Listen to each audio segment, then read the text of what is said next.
What's on, ladies and gentlemen? My name's Ross, I like games, and today I'm in a hotel room just about to get on a Japan to Worlds later today, Pokemon World Championships in Japan. I'm incredibly excited, but I'm also incredibly excited because Lorcana have gone and done what we've all been expecting Lorcana to go and do. They've gone and dropped some secret rares. They're called Enchanted Rares. The announcement came out yesterday that they are coming. And they did this really cool thing. They put an announcement out saying, look, if you pull a card we've never seen before, because we're not showing them off until people actually pull them at Gen Con, if you pull one of these, tweet at us, and if you're the first one to pull a particular card, you get invited to something cool. We don't know what that something cool is yet, but it means they have all been shown off. Massive, massive shout out to Joshua Brand Magelson over on the Facebook, just purely because they're all out there over Twitter, but trying to collect them together was a bit of a pain. Joshua's gone and done that for me on the Facebook group, so I don't need to, and that makes them awesome. What we've got is 2 for each ink, and it looks at the moment like they're 1 per box. I've seen a bunch of people being like, oh, I got 2 boxes, got 2 of these, got one. I'm not saying this is confirmed, the amount of information we have is sparse right now, but they look to be roughly 1 per box. So let's go in order. And let's start off with Hades. Now look, I don't know what to think about these, because on the one hand, love it. Absolutely love it. They look really cool. The art is bigger, the border's gone, they look like fantastic cards. On the other hand, in an interview the Lorcana team gave months ago, they talked about different textures and foilings and things like that, and these seem to be fancier art and fairly flat foil, from what I can see in the pictures. That's not necessarily a bad thing, they look amazing, but I was expecting something a little bit different, and they all seem to be one type. I was expecting different types on the interview they gave, but that doesn't mean these aren't amazing. So starting off with Hades then, this is one of the 2 that we're getting in Amber, and that's the one with Shift 6. You can pay 6 to play it on top of Hades. And then this character gets +1 lore when they quest for each other villain that you have in play. Might I suggest this is probably pretty cool. It is also worth noting this is actually the Hades from the first chapter gift set. It isn't actually from the set, and also they haven't just gone legendary here, they are mixing up the rarities. Oh, and one more point before we see the rest, they have actually got good images of all of these cards over on Lorcania.com, and if you want to search for Lorcana cards and deck build and all of that, that is the best website to go to. I am absolutely certain about that. So yeah, we'll go show you some of those as well so we can see nice and clearly. The other one we have got for Amber is Stitch, Carefree Surfer, and look at the artwork on this one. This is absolutely amazing. Big fan of the artwork here. Stitch has got Ohana. When you play this character, if you have 2 or more characters in play, you may draw 2 cards. When you combine that with getting a couple of lore every time you quest, this seems pretty gosh darn good to me. Now, moving on from Amber and heading over into Amethyst, we have got ourselves Elsa. Who doesn't love Elsa? I feel confident people are going to be wanting to pull this Elsa. Again, the artwork here is just absolutely stunning. We are big fans of this artwork. These cards really do look incredibly special. Now, Elsa gets free lore when you quest, which is awesome. Again, we've got Shift 6, so you can pay 6 to play on top of another Elsa. And when you play this character, exert up to 2 chosen characters, and they can't ready at the start of their next turn. Basically, you freeze 2 of your opponent's characters. And considering this is Elsa, that makes perfect sense to me. The other one we've got is Mickey Wayward Sorcerer, not the only Enchanted Rare Mickey in the set, but then again, it's Disney Lorcana. I think having multiple Enchanted Rare Mickey does kind of make sense. Now this is the one that says you play 1 less to play Broom characters, which is kind of cool, and whenever one of your Broom characters is banished in a challenge, you may return that card to your hand. So if you want to go for a Broom Swarm, there we go, then Mickey Mouse Wayward Sorcerer, absolutely the one you want to be having a play with here. Now moving over into Emerald, and we've got ourselves a Genie. Aladdin does get, the Aladdin movie, I should say, does get itself a couple of Enchanted Rares, which is nice if you're a fan of Aladdin. So we've got ourselves Genie, and you get 2 lore when you quest. You've got evasive, so only characters with evasive can actually challenge him.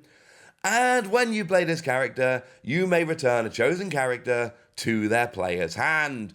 And this is one of those things where the lack of words on the card actually makes a huge difference, because it doesn't say a chosen character of cost so-and-so or lower. It's just any character goes back. This is awesome. I like this Genie. And then the other one is Mickey Mouse Artful Rogue. I told you there was another Mickey. Just the two though. Don't be waiting for any more Mickey. There is no more Mickey. And this one has got Shift 5. So you can pay 5 to play this onto another Mickey. And we've got Misdirection. Whenever you play an action, the chosen opposing character cannot quest during their next turn. If you play enough actions, this can get very, very cool very, very quickly. Something to look out for. This one could be fun. Now, moving over into Ruby, we've got ourselves Aladdin. We just had Genie. Now we've got ourselves Aladdin. Aladdin Heroic Outlaw.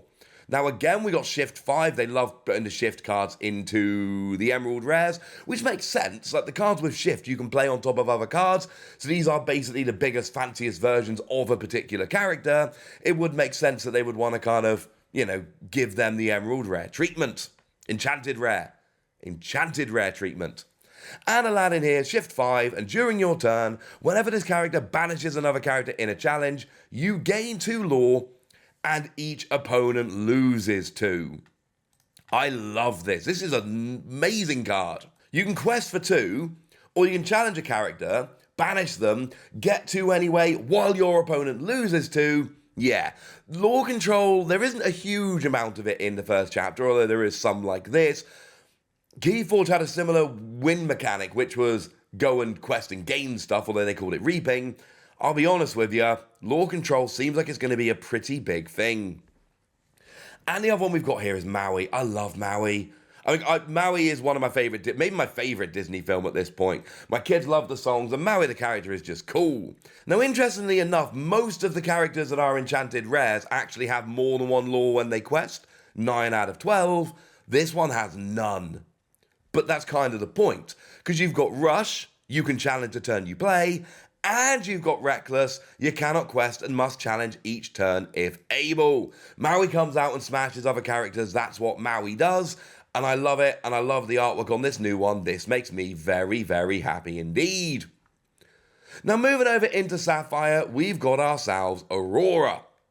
Now, artwork-wise, this is definitely one of the coolest ones. And we got Shift 3. Again, we love Shift. And we got Protective Embrace. Your other characters gain Ward, which is to say your opponents cannot choose them unless they are challenging them. So all of those skills like we saw with Genie a minute ago, whereby you can return a chosen character to the player's hand, well, you can't return Aurora or any other character that's got Ward. No, you can return Aurora, but all of the other characters that have Ward on Aurora's side of the field cannot be returned. Yeah, Aurora does not give Ward to herself, it gives Ward to your other characters.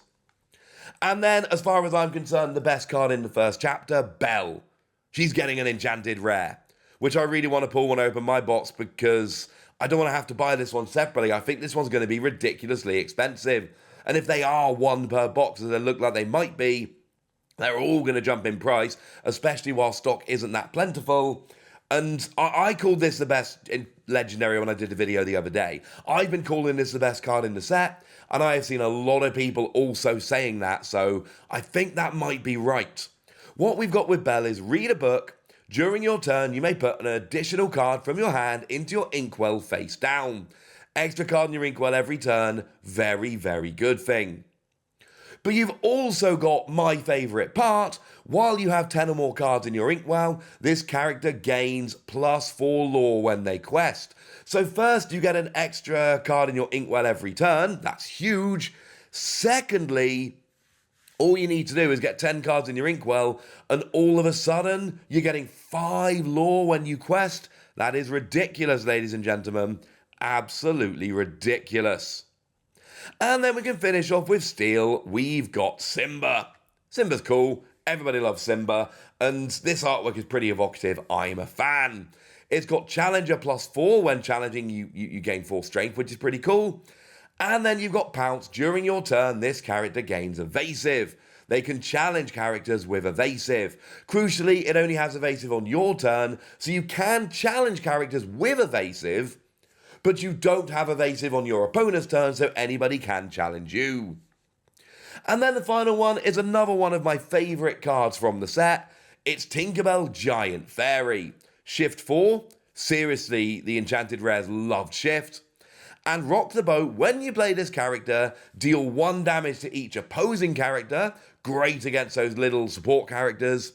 And then during your turn, when this character banishes another character in a challenge, you may deal 2 damage to a chosen opposing character. Again, great for taking care of those little characters. Big fan of Tinkerbell Giant Fairy. She's going to crush all those annoying little characters, and that's going to be fun. For you, not for your opponent. From everything we'd heard, there had to be some kind of secret rare thing going on here. We do have secret rares. We have 12 of them. They're called Enchanted Rares. They look like they're 1 per box, and they are awesome. I'm not loving that they don't look like they're textured, I'll be perfectly honest with you. And I do hope they experiment a little bit more in future sets. But for now, I think these are cool, and I want all of them. But I want to know what you think. So let me know in the comment section, would you? Go nuts! Be nice. And then make sure you like this video, subscribe to this channel, follow me on Twitter at the Wasi. That's where we talk about Lorcana and a bunch of other card games. And please do consider checking out patreon.com/PTCGradio, where you can support the channel, get some bonus podcasts, join a Discord, and all kinds of fun things. But by far the most important thing, as always, look after yourselves till next time, would ya? Thank you very much for watching. My name's Ross, and you've been watching Wasi Plays.